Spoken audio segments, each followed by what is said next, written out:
The Oak Ridge picnic shooting. The crack of a gunshot tore through the warm July afternoon, silencing the laughter at Oak Ridge Community Park. My 6-year-old daughter, Lily, screamed as her grandmother, Clara, crumpled to the grass, blood staining her floral dress. Evelyn Harper, the self-appointed guardian of our neighborhood, stood trembling, her pistol still smoking. She had no idea she'd just shot the mother-in-law of the county sheriff. Her reign of fear was about to collapse. That morning, sunlight streamed into Clara's cozy kitchen in our quiet suburb of Willow Creek. Lily, perched on a stool, giggled as she sprinkled sugar onto cookie dough. Clara, a retired librarian with a gentle smile, kneaded the dough with hands worn by years of turning pages and raising 3 kids. "Grandma Clara, can we make extra cookies for the grumpy lady at the park?" Lily asked, her brown eyes wide with hope. Clara paused, her brow furrowing. "Grumpy lady, sweetheart? The one who yells at people," Lily said. "Maybe cookies will make her smile." My heart tightened. At 6, Lily saw the world with a kindness that put most adults to shame. After losing her mom to leukemia 3 years ago, she could have turned inward, but instead, she radiated compassion. Clara kissed Lily's forehead. "You've got your mama's heart, darling." "Yes, we'll make extra cookies." From the doorway, coffee in hand, I watched them, grateful for this pocket of peace. As county sheriff, I faced humanity's worst daily, but here, in this flour-dusted kitchen, I was reminded why I fought for justice. "Daddy," Lily spotted me. "We're making cookies for everyone at the picnic, even the grumpy lady." Clara winked. I had no clue those cookies would be at the center of a tragedy hours later. Oak Ridge Park buzzed with life by noon. Families spread blankets, kids swarmed the swings, and the scent of grilled hot dogs filled the air. The annual neighborhood picnic was a tradition, a day for Willow Creek to come together. But Evelyn Harper loomed near the welcome table, her sharp eyes hunting for anyone who dared defy her rules. She'd run the Oak Ridge Homeowners Association like a dictator for years, even after her term ended 10 months ago. "Those people don't belong here," she muttered to her friend, Nancy Cole, pointing at Clara and Lily as they arranged cookies on a checkered tablecloth. Nancy shifted uncomfortably. "Evelyn, they live on Cedar Lane. I've seen them at the market." "Impossible," Evelyn snapped. "I know every resident. That woman's probably scoping out houses to rob." The accusation was absurd. Clara, who'd spent 40 years teaching kids to read, was accused of theft because of her skin color? It would have been laughable if Evelyn's voice didn't drip with malice. "Maybe let it go," Nancy whispered. Evelyn's hand grazed her purse, where a metallic glint caught the sun. "I don't let things go, Nancy. That's why our property values stay high." Lily, oblivious to the tension, arranged cookies in neat rows. Evelyn's shadow fell over the table. "Excuse me," she said, her voice icy. "You need to leave. This is for residents only." Clara looked up, confused but calm. "I'm sorry, ma'am. Is there a problem?" "Yes." Evelyn barked, loud enough to draw stares.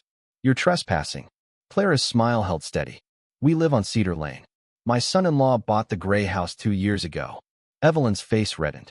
"Don't lie. I know every resident, and you don't belong here. Your kind never does." The words hit like a slap.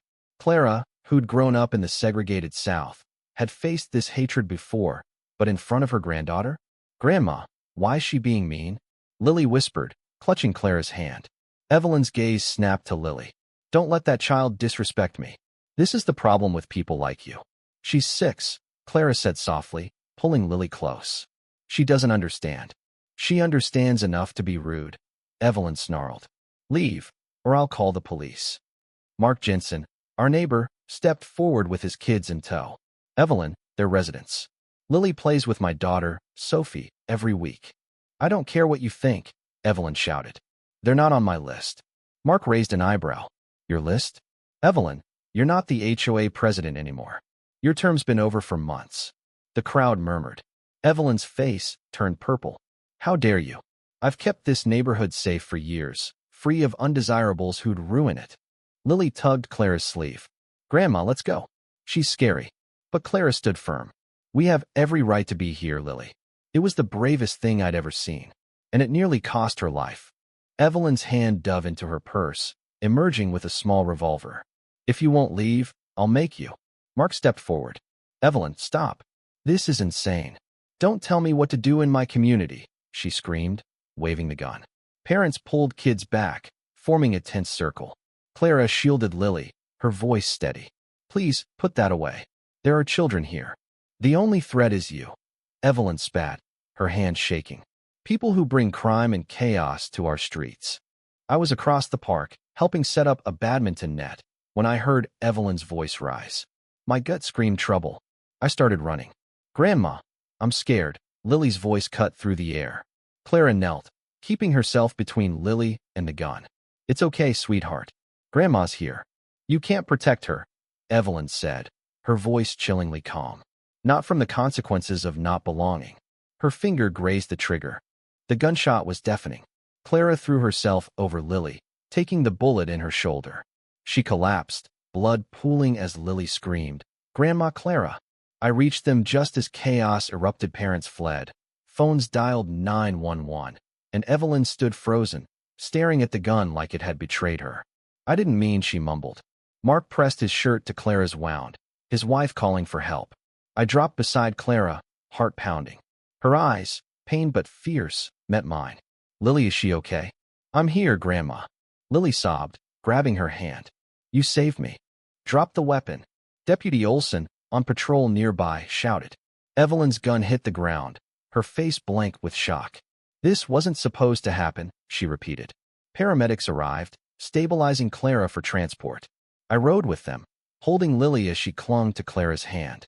Will Grandma die like Mommy? She whispered. No, baby. She's tough. The doctors will fix her. At the hospital, while Clara underwent surgery, I called my team. Sheriff Daniels here. I need a full investigation at Oak Ridge Park. Attempted murder of a sheriff's family. Priority 1. Within hours, the park was a crime scene. Witnesses were interviewed, evidence collected, and Evelyn's life unraveled. She'd carried an unlicensed gun for months, had a history of mental health issues, and her HOA role had ended long ago. Security footage captured everything: her racist tirade, the gun,